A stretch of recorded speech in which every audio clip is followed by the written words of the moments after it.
Hey, English 101. Welcome to week 7 of the semester. We are almost finished. Let's get started with our overview of what we should be catching up on this week.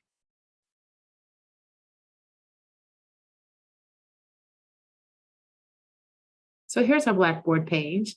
And at the beginning of each week, I always like to start with the calendar because I was out last week and we had some cancellations in our conferences. You'll see for this week, instead of just having 1 week up there, I have both the items from week 6 and the items for week 7.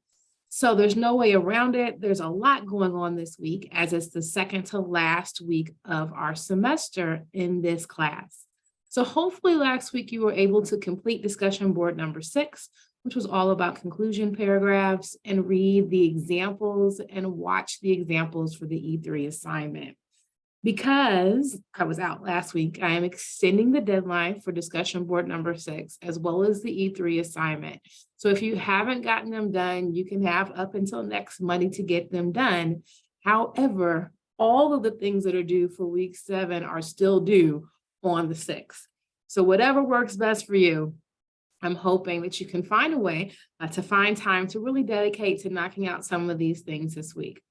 With that said, in week 7, there is no discussion board post as we traditionally do them. Instead, we have 2 peer review assignments. So for our final portfolio, you'll be picking 2 items to revise. Once you've picked those items, whatever they might be, you'll pop them in for the peer reviews. So let's say you decide one of the items that you already know that you want to do for peer review and including your portfolio is your group paper. Because when you did the paper, maybe you thought to yourself, there are some things that I didn't necessarily agree with my group with and I would have done differently. So you know that there are already some things in there that you could choose to revise. What I'm asking for you to do in peer review is to pop it in there exactly how it is now and get feedback from your classmates. If you choose to do your E2 assignment, you can choose to do one or both of the papers for peer review. Both of those are in the discussion board. And then the other assignment that we have this week, of course, is your OWL assignment. This is where you're going to submit your papers to the Success Center and get feedback from the tutors there. So everything this week is designed to give you feedback from your peers, from the professional tutors in the Success Center. Then you'll be getting grades from me. So you can use all of that information to revise the pieces that you choose to put in your portfolio.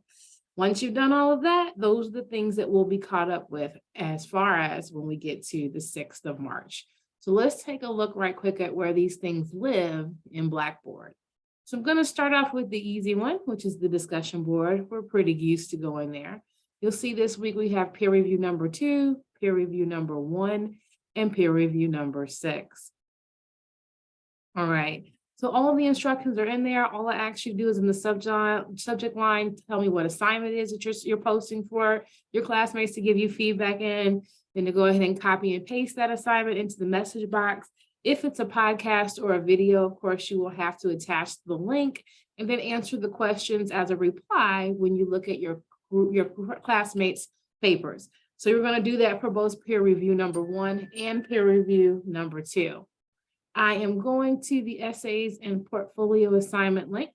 The very first thing you'll see at the top is the information on how to submit your papers to the OWL. So there's a video you can watch that'll kind of show you how it looks.